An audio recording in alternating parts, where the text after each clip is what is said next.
So Greg, if something happens on the job, somebody gets hurt, it's pretty important for what their supervisors are doing to follow up and learn something about this. So maybe you can share with us, what should they be doing? Another knockout punch. You're so right on it, man. So going into any incident, near miss, anything that happens. So we like to call it incident investigating.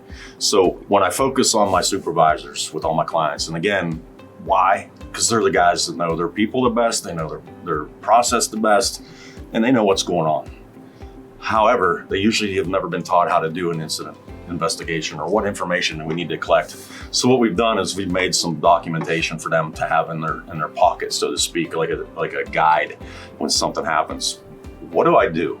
So there's information you need. Should I take photos? Yes, if you can. Should you call me and ask questions? Absolutely. That's why we've been hired, is to make sure you're collecting and we get everything that we need to know. And I always teach them to trust their gut. You'd be amazed when you're talking to somebody or they're explaining what happened, and if it just doesn't make sense, there's probably a reason. Now, it doesn't mean that everybody's trying to lie and get hurt. They could be nervous. They might be a new employee that is afraid that they're going to lose their job because something happened. Doesn't matter. And I never want my supervisors to shine the spotlight and interrogate somebody. I want them to show them what happened, so you can learn as a supervisor why that person was either cut in a corner or didn't listen to the training or the process. So it's a whole humongous step-by-step guide on what to do when something goes wrong. Collect the time, what the employee was doing, and anything that they might see that's off. And a lot of people like to call them red flags. Yeah. So it's just, hey, first thing on a Monday or early, and the guy, it's going to be a 3-day weekend, any of that stuff. So you just step back and you collect the information about the incident. You take some pictures, you interact with the people, don't push blame. You want to have that person almost tell you how they're never going to get hurt again. And that's the secret sauce, really. So the employee that's hurt, I want them to tell me, hey, I'm never going to jump down off a ladder again because that's not 3 points of contact. And I'm not going to twist my ankle. That's a brilliant incident investigation, because that person just did the ultimate goal into never getting hurt. They accepted accountability, and I'm done, and I'm not getting hurt. And then on the back end, where so many people go wrong, it don't matter what state you're in, PA, Ohio, anywhere. Communicating with the claims people, whoever's handling the claim for your carrier or your MCO or whatever their job title is, somebody else is going to be involved in it. And they might not know what your process is. They might not know anything about what you make. They just have to handle a claim. So by sharing that information, saying, hey, I have concerns here, here, and here. Or, hey, this guy, this is what I found. This is what we're fixing. Can you do me a favor and make sure that when you reserve this claim, you let me know? Or, hey, let's do the right steps to get this closed.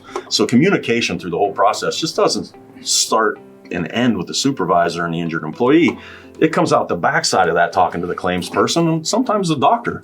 And that's one of my favorite things to do. I love to talk to doctors about incidents and say, hey, you diagnosed this. Could that happen from this? And I've even sent them videos to look at, and the doc's like, there's no way in heck that guy did his rotator cuff with what you just sent me.